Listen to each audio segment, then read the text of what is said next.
Hello, അപ്പോൾ നമുക്ക് 3K സബ്സ്ക്രൈബേഴ്സായി guys. അപ്പോൾ ഒരുപാട് നന്ദിയുണ്ട്. നിങ്ങളുടെ സപ്പോർട്ട് കൊണ്ടാണ് ഇവിടെയും വരെ എത്താൻ സാധിച്ചത്. ഇനിയും സപ്പോർട്ട് ചെയ്യുക.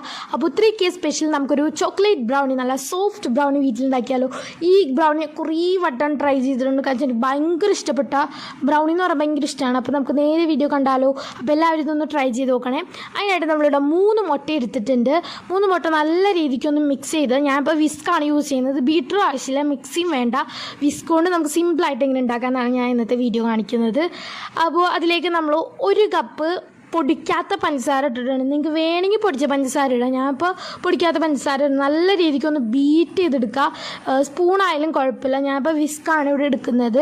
അതിലേക്ക് നമ്മളൊരു 1/2 ടീസ്പൂൺ വാനില എസൻസ് എടുക്കാം. മുട്ടയുടെ മണം കേക്കിന് വരാതിരിക്കാൻ വേണ്ടിയാണ് നമ്മൾ വാനില എസൻസ് ഒഴിക്കുന്നത്. അതിലേക്ക് നമ്മൾ ചോക്ലേറ്റ് ഇവിടെ മെൽറ്റ് ചെയ്ത് വെച്ചിട്ടുണ്ട്. ചോക്ലേറ്റും ഒരു ഫുൾ ബട്ടറുമാണ് എടുത്തിട്ടുള്ളത്. ചോക്ലേറ്റ് നിങ്ങൾക്ക് എത്ര അളവ് വേണമെങ്കിലും എടുക്കുക. ഞാനിപ്പോൾ കുറച്ച് കൂടുതൽ എടുത്തിട്ടുണ്ട്. അത് കുറച്ചായിട്ട് വേണം നിങ്ങൾ ഇട്ട് കൊടുക്കാനായിട്ട്. എന്നാൽ ഒരുമിച്ച് ഇടരുത്. കുറച്ചായിട്ട് മിക്സ് ചെയ്ത് ഇത്തിരി പിന്നെ അടുത്ത ട്രിപ്പ് ഇടണം. അങ്ങനെ വേണം നിങ്ങൾ ഈ ഒരു മുട്ടയിലേക്ക് ഈ ഒരു ചോക്ലേറ്റ് ഇടാനായിട്ട്. നിങ്ങൾക്ക് എത്ര വേണമെങ്കിലും ചോക്ലേറ്റ് എടുക്കാം കേട്ടോ ഗൈസ്. എത്ര ചോക്ലേറ്റ് ഉണ്ടെങ്കിൽ അത്ര അടിപൊളി ടേസ്റ്റ് ആയിരിക്കും. ബട്ടർ ഇട്ടതിന് അടിപൊളി ടേസ്റ്റാണ്.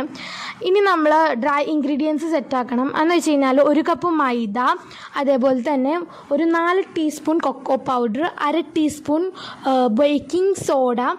ബേക്കിംഗ് പൗഡർ ഞാനിവിടെ യൂസ് ചെയ്യില്ല. ഇതാണ് നമ്മൾ ഡ്രൈ ഇൻഗ്രീഡിയൻസ്. ഇത് നന്നായിട്ടൊന്ന് അരിച്ച് അതിൻ്റെ തരുതരൊക്കെ ഒന്ന് കളഞ്ഞ് നന്നായിട്ടൊന്ന് മിക്സ് ചെയ്തെടുത്തിട്ടുണ്ട്.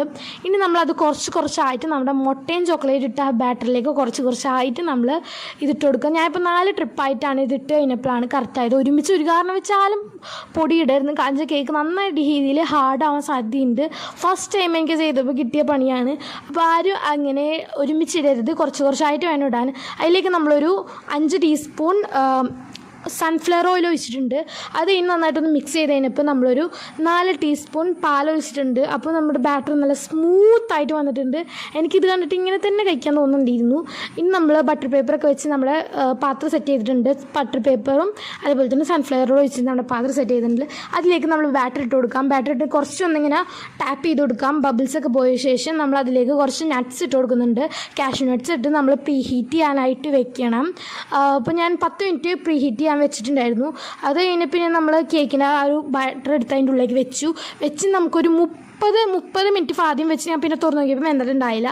അപ്പോൾ നിങ്ങൾ ടോട്ടലി 1 മണിക്കൂർ വെച്ചാലാണ് കേക്ക് നല്ലപോലെ ബേക്കായി കിട്ടുക. ഞാനിപ്പോൾ ഒരു 60 മിനിറ്റ് വെച്ചപ്പോഴാണ് എൻ്റെ കേക്ക് നന്നായിട്ട് ബേക്കായി നല്ല സോഫ്റ്റായി വന്നത്. നിങ്ങളെല്ലാവരും ഒന്ന് ട്രൈ ചെയ്തു. കാഷ്യൂ നട്ടൊക്കെ നല്ല അടിപൊളിയായിട്ട് വെച്ച് നല്ലൊരു കളർ കിട്ടിയിട്ടുണ്ടായിരുന്നു കാഷ്യൂ നട്ടിനൊക്കെ.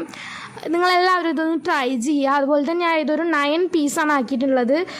കട്ട് ചെയ്ത് വെച്ചാൽ മാത്രമേ ഓർമ്മയുള്ളൂ. എൻ്റെ അനിയനും ഒരെണ്ണം കൊടുത്ത് ഞാനും ഒരെണ്ണം എടുത്ത് പിന്നെ ഞങ്ങൾ രണ്ടൊരു ഒരെണ്ണം ഹാഫായിട്ട് അടിച്ചു. അപ്പോൾ അടിപൊളി ടേസ്റ്റാണ്. എല്ലാവരും മസ്റ്റായിട്ട് ട്രൈ ചെയ്യുക. അപ്പോൾ ഇതാണ് ഇന്നത്തെ വീഡിയോ. അടുത്ത വീഡിയോ പറഞ്ഞത് tata bye, see you guys.